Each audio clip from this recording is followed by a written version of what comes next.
this is from the Deputy Treasury.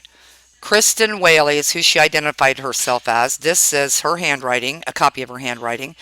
Deputy Treasurer, Wayne County, Indiana, 7650, area code 9739379, in case anybody had any questions about this, because she helped me find the 4924 property. There was a property identified in the 4393 U.S. Highway 35 North, and in one of the mortgages, and I could not find that property in the property cards at that time. So I went down to the administration building that houses the records offices here in Wayne County, and the land records, etc., taxes, etc., and went up to the treasurer window, and this is this young lady's who I spoke with, very nice, and she said that the 4924, that she thinks the address is 4924, it was the subject of a split with the state of Indiana, and from my research, it's under the BLM, a land patent, and this lists a Robert M. Northrup, and this shows the seller here as Donald E. Wingett.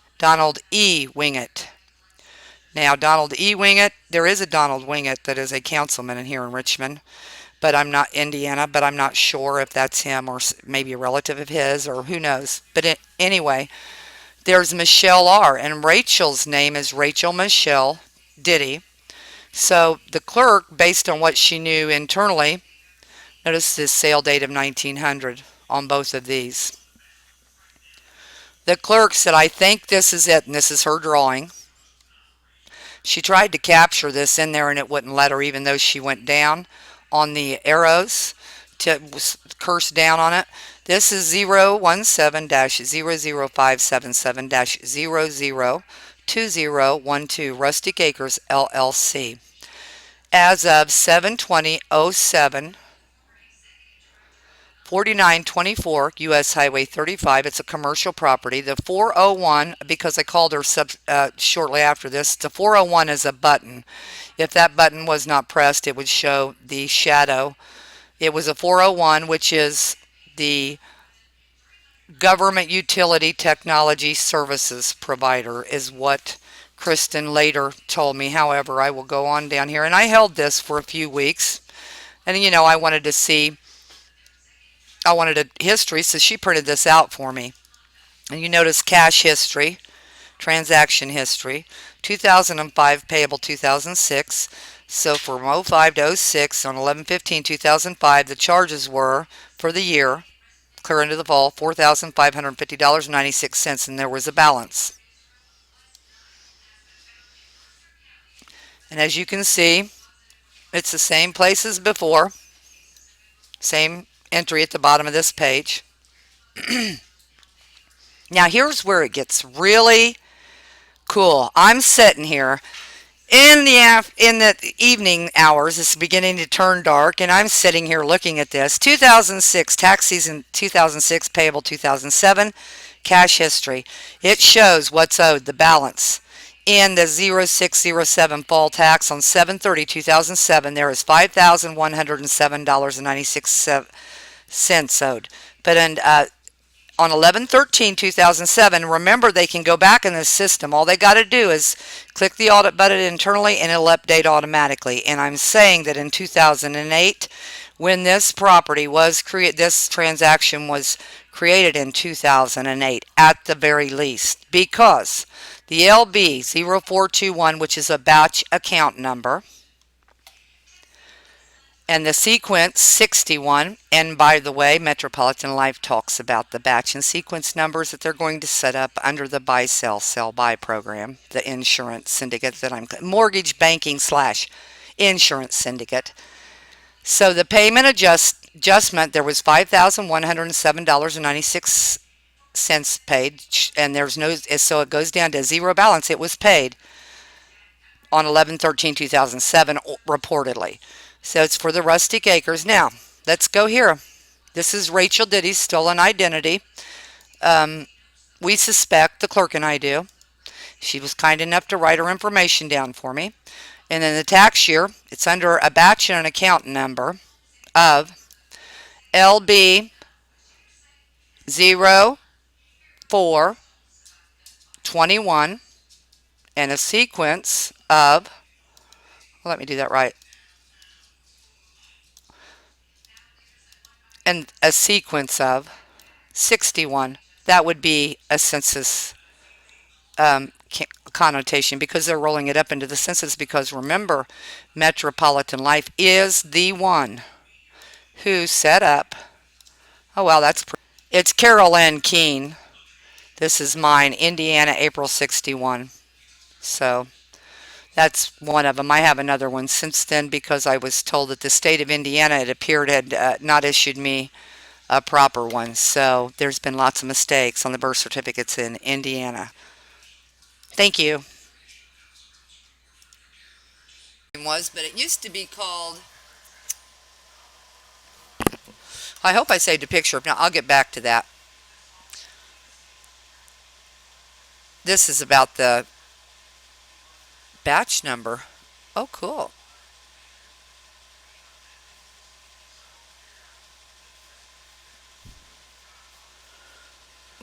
This is the Metropolitan Life thing that I talked about, the November 16th, 1999 letter, an excerpt from it. So, the 401, where my birth certificate was tied to uh, this bank account number, supposedly.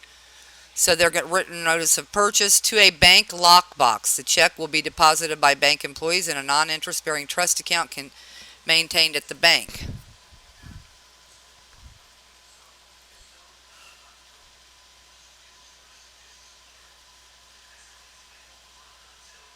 In purchase of shares in the program, the trustee's book entry position in the shares will be increased. The number of interests allocated to the beneficiary increased accordingly.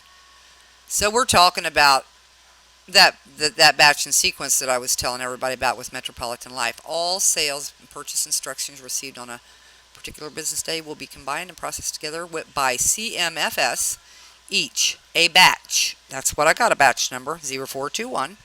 CMS will first satisfy any purchase instructions out of sale instructions received under the purchase and sale program, first offsetting against sale instructions received from beneficiaries holding no more than 25,000 interests, small trust beneficiaries, and then against sale instructions received from beneficiaries holding more than 25,000 large trust. If there are more shares covered by sale instructions from the large trust beneficiaries that remain shares covered by purchase, then the shares to be satisfied out of this sale will be allocated among the large trust on a pro rata basis. So this is what I found operating in the courts, folks, and this is what's down at the Land Records Office, this 401 number. Excuse me, the Treasury window. So let me find that. And it's not the 10,007. It's 4924. It's the 4393 U.S. Highway 35 property. And I actually met this guy. It was Robert Northrup out at Myers. He is pretty cool. So anyway, because he wouldn't know about this, I'm not talking about him per se. This is just listed in a mortgage on another property. Kristen Whaley, Deputy Treasurer, Wayne County, Indiana. This was listed as under another mortgage under a Tony S. bond that was 4393 U.S. Highway 35, and his house was foreclosed upon. So then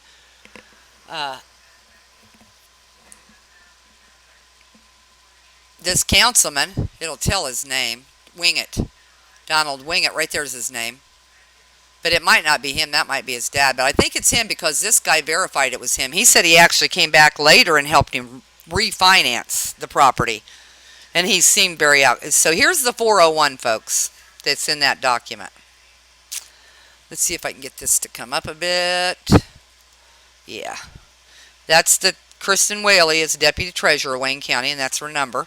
401, that is administered by Government Utility Technology Services Provider that's supposed to be located in Thorntown, Indiana, and some law firm started it. When you go to the address in Google and other maps, it brings up a cornfield, but there's a nice farmhouse there, but it's out in the middle of nowhere. And this is that supposedly as of 7/20/2007. So that's the date they gave. But they can go back and make changes and get without telling anybody. So this shows the amount.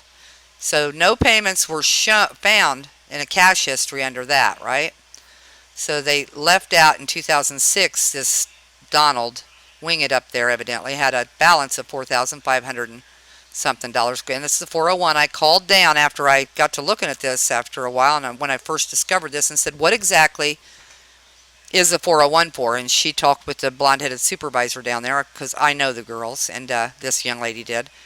And she told her it was the gut system, and that the banks input this data. Well, of course, right here is 2006 tax season.